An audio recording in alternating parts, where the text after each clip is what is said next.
Faz tempo que eu não corro nem 10.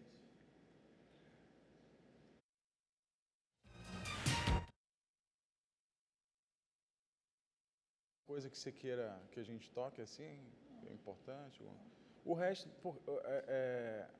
nessa, como vocês já são candidatos, eu vou mais tocando em tópicos assim: infraestrutura, segurança, o esporte, a saúde Vai pra básica. quando? Segunda-feira. Hoje Então eu já posso pedir voto e dizer meu número no final. pode, porque é 19 só. Beleza. Fechado. Ok?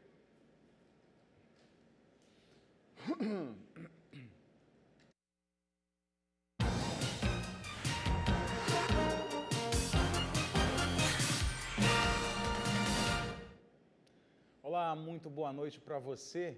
Esse é o programa Band Eleições, aqui na tela da Band, toda segunda-feira à noite. E agora recebendo os candidatos a prefeito de Manaus. Hoje o nosso convidado é Marcelo Ramos, candidato do PT, a quem eu dou as boas-vindas, da Federação Brasil da Esperança, que tem PT, PCdoB e Rede. Muito obrigado pela... e PV, né? IPV. Muito obrigado pela presença aqui no Band Eleições. Neto, obrigado pela oportunidade de conversar com você. Parabéns à Band por sempre fazer essa cobertura tão importante na valorização desse espaço, que é um espaço de renovar de esperanças. A eleição é sempre o momento da população renovar suas esperanças com o futuro da cidade. Quero também dar boa noite a cada cidadão, a cada cidadã, a cada manauara que nos assiste nesse momento. Agora, a partir do dia 16, começa a campanha eleitoral, já podendo conversar com o eleitor de forma mais explícita sobre suas propostas, pedir voto. Como é que está sendo esse início dessa caminhada, Marcelo? Sim, Neto, a gente fez uma pré-campanha buscando unir esses partidos do campo progressista, democrático da nossa cidade, mas, acima de tudo, buscando defender o legado do presidente Lula, mas criar uma perspectiva de esperanças e de sonhos com o povo da cidade de Manaus. A cidade de Manaus foi uma cidade que, com o tempo, foi se acostumando com governantes mais ou menos. Foi se acostumando com o ônibus demorar muito, foi se acostumando com o trânsito muito complicado, foi se acostumando com a UBS que não atende com qualidade. Então é uma cidade muito aquém da capacidade do nosso povo, da nossa gente, que acorda todo dia com aquela vontade de trabalhar, de lutar pelos seus sonhos e pelas suas esperanças, e olha para frente, tem prefeitos, tem gestores que impedem esses sonhos, que impedem essas esperanças. Chegou a hora de nós darmos as mãos, caminharmos para uma cidade inovadora, para uma cidade criativa, para uma cidade próspera, para uma cidade em que as pessoas acreditam que o futuro pode ser diferente dessa vida mais ou menos e com muita dificuldade que a gente tem hoje. Então esse foi o primeiro momento, o momento da pré-campanha. Agora nós já estamos na campanha. No primeiro dia de campanha, no dia 16, nós fizemos o que nós chamamos de um viradão. Nós iniciamos 1 minuto do dia 16 e terminamos 23h59 do dia 16, com uma série de visitas simbólicas no centro histórico da cidade de Manaus, no Encontro das Águas, no diálogo com setores importantes da vida da nossa cidade. Eu estou mais experiente, mais maduro, num momento muito tranquilo da minha caminhada de vida política, pessoal, até com estabilidade do ponto de vista profissional e disposto a dedicar o melhor de mim a essa cidade, a qual eu devo quem eu sou e tudo que eu tenho. Você tocou numa questão que eu sempre falo para os jornalistas. O jornalista precisa ter esse poder de se indignar com as coisas e não normalizar o que a gente acontece que vê de errado achando que isso é normal. Olhando para os problemas da cidade, o que mais te indigna a querer trabalhar para fazer o melhor, Marcelo? Neto, eu penso que existem 3 coisas que hoje são fundamentais de responsabilidade da Prefeitura de Manaus. A primeira questão é a questão da saúde. A saúde na cidade de Manaus vive um momento de muito sofrimento, de muita dor, de muita angústia. Tem gente que não deveria estar adoecendo e está, tem gente que não deveria estar agravando e está, tem doente crônico que não deveria estar agudizando e está. Nós temos problemas em 2 níveis. Primeiro, um problema no nível da rede de atenção básica, a rede de responsabilidade da Prefeitura. O prefeito diz que cobre 82% da cidade com a rede de atenção básica. Só que ele não diz que o governo federal anterior mudou a regra. Uma casinha, uma UBS que atendia 1.000 pessoas passa a atender 3.000. Então não é que a rede ampliou, é que você precarizou o atendimento.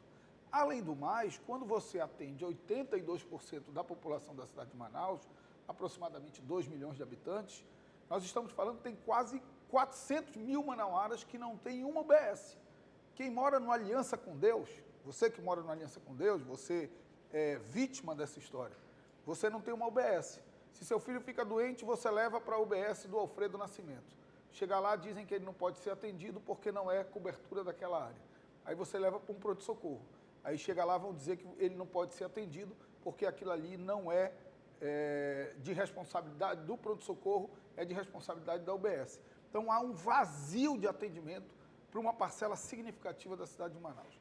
A partir das 17 horas, esse vazio é muito maior, porque das 288 UBSs da cidade de Manaus, só 10 funcionam com horário estendido até 21 horas.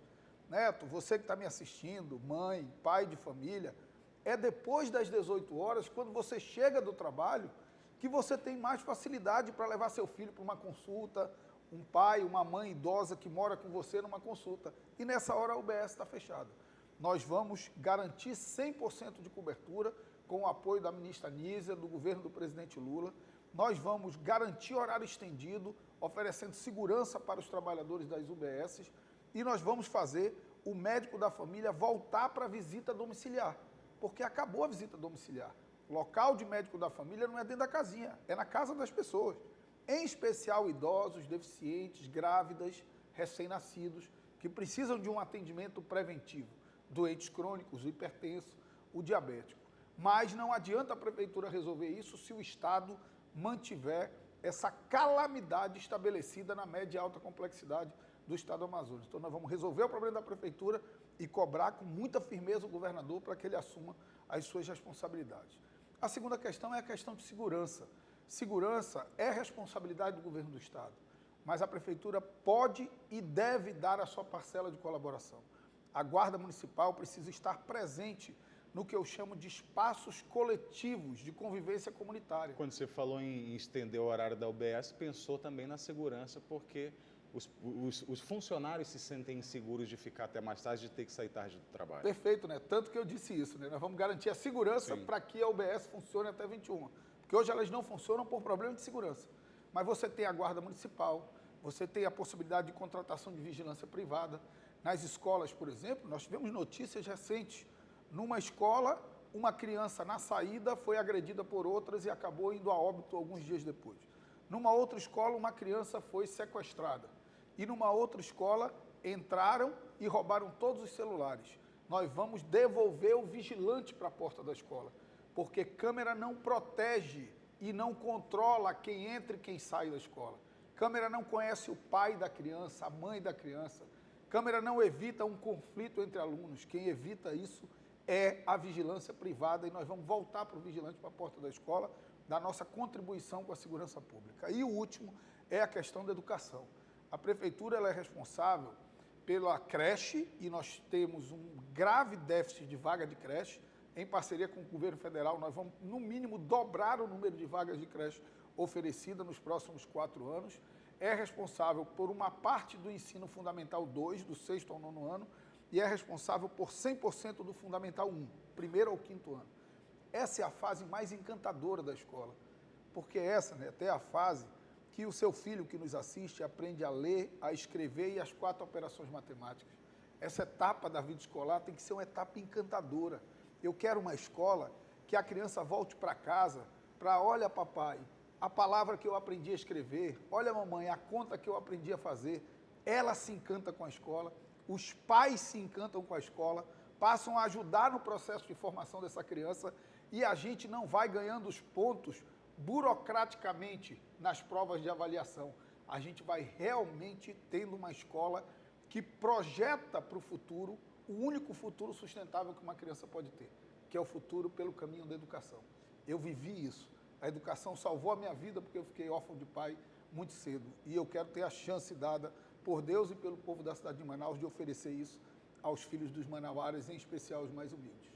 Marcelo, que atenção você tem se voltado para a saúde financeira da Prefeitura de Manaus, a partir do momento que assumir, para poder cumprir com todas essas vontades, todos esses desafios?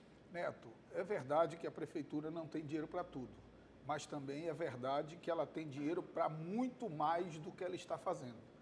Basta acertar as prioridades. Todo mundo quer obra, todo mundo gosta de inaugurar obra. Agora, a obra mais importante que as pessoas querem é uma escola que forma bem o nosso filho, é um hospital que me atende bem quando eu estou doente, é um sistema de transporte coletivo que me dá um mínimo de conforto para ir e voltar para a escola, para ir e voltar para o trabalho. Então, existem obras que não são físicas, que não são palpáveis, que precisam ser priorizadas. A Prefeitura de Manaus, o atual prefeito, ele pegou um primeiro orçamento de 7 milhões de reais, depois de 7 milhões e meio, depois de 8 milhões e meio, e nesse bilhões, ano... né? Bilhões. E nesse ano, o orçamento da Prefeitura é de 9 bilhões e 88 milhões de reais, previsto. O executado, como você sempre tem um acréscimo de aproximadamente 10%, nós estamos falando de um orçamento executado no final do ano de 10 bilhões de reais. Não é um orçamento qualquer, é um orçamento que é possível entregar muito mais para a cidade de Manaus. Mas as obras de infraestrutura, nós temos a alegria de ser a representação do projeto do presidente Lula nessa eleição. Então é muito mais fácil para mim captar recursos para a obra de infraestrutura, pela relação que eu tenho com o presidente Lula, mas também pelas relações que eu estabeleci em Brasília, pela capacidade de articulação que eu tenho com deputados, com ministros, pela capacidade de articulação que eu tenho com setores importantes do empresariado nacional para fazer investimentos na nossa cidade. E a Prefeitura de Manaus, ela tem aproximadamente, Neto, 7,7% de endividamento. Então, a capacidade de endividamento da Prefeitura ainda é razoável. Agora, isso tem que ser controlado e tem que ser gerido com muita eficiência e com alguém que tenha capacidade de buscar recursos no governo federal e na iniciativa privada para fazer Manaus andar para frente. Eu me preparei muito para viver esse momento. O senhor não cita o governo estadual nessa? Eu acho que o governo estadual, a relação tem que ser republicana. Todo mundo me pergunta isso, né? Se você for prefeito, como é que vai ser a relação com o governo estadual? Infelizmente, o atual prefeito e o atual governador, que até ontem faziam parte do mesmo grupo político, porque agora eles querem fingir que são diferentes, mas ontem eles eram do mesmo grupo político. O vice-governador foi colocado pelo atual prefeito. Eles não estão juntos nessa eleição porque não chegaram a uma composição dos interesses políticos dele, não dos interesses da cidade de Manaus. E eles resolveram transferir essa disputa eleitoral deles em prejuízo para a cidade. Por exemplo, as câmeras do CIOPS, as câmeras dos ônibus não estão ligadas no CIOPS porque o prefeito e o governador estão brigados e as pessoas continuam sendo assaltadas. A rede pública de saúde... Em uma relação republicana isso não acontece? Não pode acontecer, não pode acontecer, porque o papel de prefeito não é ser situação ou oposição de governador. O papel de prefeito é dar as mãos para o governador no que é importante para fazer para a cidade. Quando chegar no período de eleição, disputa a eleição. Neto, e eu posso dizer isso com muita tranquilidade.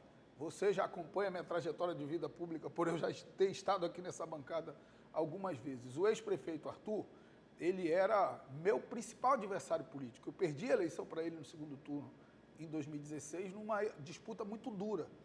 Quando começou a pandemia, a primeira coisa que eu fiz foi pegar meu telefone e ligar para o prefeito. Prefeito, qualquer disputa política nossa está em quarentena. Eu lembro da expressão que eu usei. Onde o senhor precisa que eu coloque dinheiro para ajudar Manaus? Você estava Eu era deputado federal, não me importava que ele era meu adversário, era para salvar a vida das pessoas. E a mesma coisa serve. Prato cheio, fui eu que ajudei o governador a fazer. Candidato, desculpa, o nosso tempo está chegando ao fim e eu quero deixar aqui algum tempo para o senhor fazer as suas considerações finais e dar um recado para o seu eleitor. Neto, primeiro eu quero dizer que todas as vezes que tive a oportunidade de servir Manaus, eu servi com todo o amor, com todo o carinho. Prato cheio foram iniciativas do governo do estado junto comigo. Reforma de UBS, iniciativa da prefeitura junto comigo. Reforma de todos os CRAs para atualizar o cadastro do Bolsa Família, iniciativa da prefeitura junto comigo. Reforma de todas as policlínicas, iniciativa da prefeitura junto comigo. Quando eu pude ajudar, eu ajudei. Não olhei para quem era o governante, olhei para a vida das pessoas. E agora, Deus e o momento político, a vida política da nossa cidade, está me dando a oportunidade de oferecer isso a você, que cansou dessa cidade mais ou menos, que cansou de se acostumar com o que não está funcionando bem. Nós vamos construir a Manaus da inovação, da prosperidade, a Manaus dos sonhos, das esperanças. Então eu quero te fazer um chamado. Vamos nos dar as mãos com Marcelo Ramos, com Luiz Castro 13 e construir essa Manaus mais forte, essa Manaus do futuro. Candidato Marcelo Ramos, do PT, muito obrigado pela presença aqui no Band Eleições. Espero vê-lo mais vezes aqui na programação da Band, por conta da nossa cobertura eleitoral, que vai ser extensa. O máximo possível de contribuição que a gente possa dar para o eleitor, a gente vai estar aqui a postos, né, ao lado da democracia. Obrigado mais uma vez pela presença. Obrigado. Obrigado você também que nos acompanhou mais uma vez aqui em mais um programa Band Eleições. Na próxima segunda-feira a gente está de volta. Até lá.